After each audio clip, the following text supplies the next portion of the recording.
Well, good evening. I'm Brian Reagan, and this is Tyler Kelly. And we're coming to you from Hebrews chapter 11, and we are in verse 13. And let's go on ahead and read there.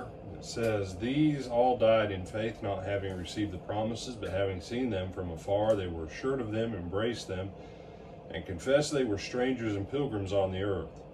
Those who say such things declare plainly that they are looking for a homeland.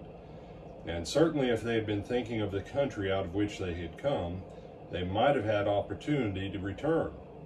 But they desired a better country, that is, a heavenly one. Therefore God is not ashamed to be called their God, for he has prepared a city for them."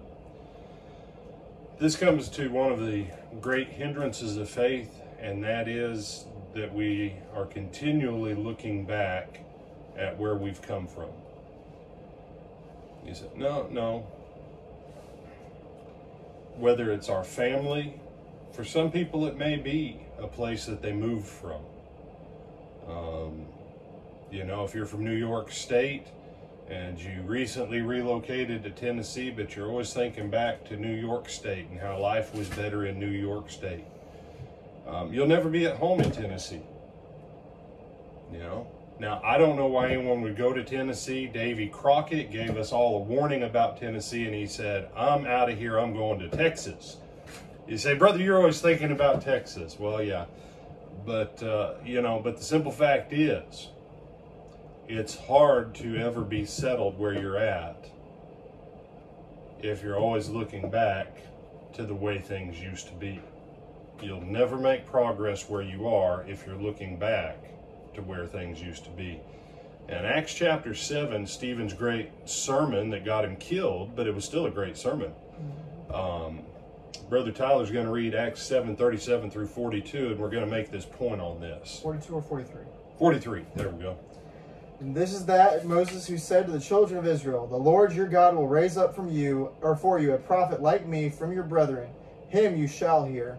This is he who was in the congregation in the wilderness with the angel who spoke to him on Mount Sinai, and with our fathers, the one who received the living oracles to give to us, whom our fathers would not obey, but rejected. And in their hearts they turned back to Egypt, saying to Aaron, Make us gods to go before us. As for this Moses who brought us out of the land of Egypt, we do not know what has become of him.' And they made a calf in those days, offered sacrifices to the idols, and rejoiced in the works of their own hands. Then God turned and gave them up to worship the hosts of heaven, as it is written in the book of the prophets. Did you offer me slaughtered animals and sacrifices during 40 years in the wilderness, O house of Israel? You also took up the tabernacle of Moloch and the star of your god Remphan, images which you made to worship, and I will carry you away beyond Babylon." All right. And so what do we learn? What was the main reason why they could not succeed in the wilderness? And we've talked about this before. At best, from the time they left Egypt to the time they should have gone into the promised land, at best, at the maximum, it shouldn't have been more than 2 years.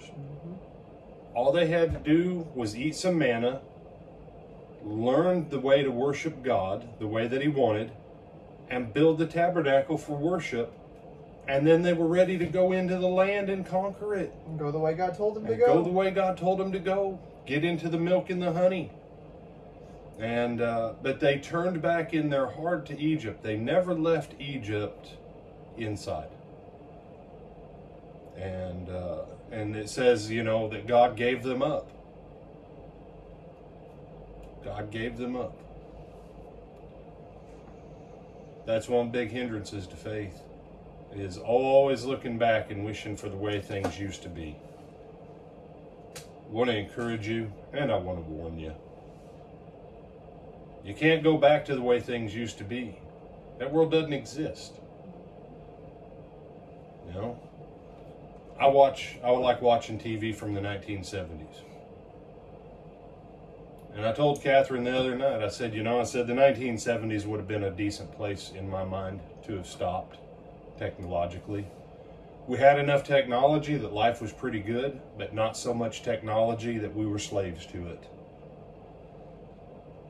We had decent TV programming that wasn't always trying to ram some new stupid agenda down our throats.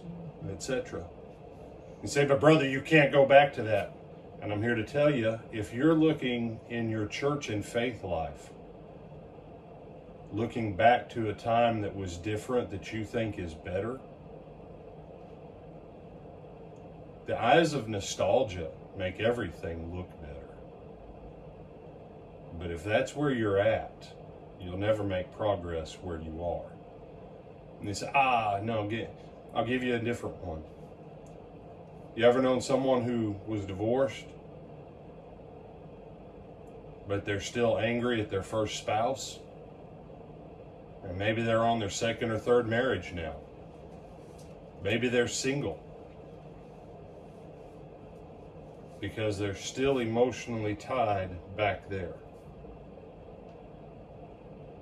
I'm not picking on people who've been divorced. I'm telling you, you can't stay back in the past if you're going to make progress in the now. And faith is now. That's what Hebrews 11 says. Now faith is.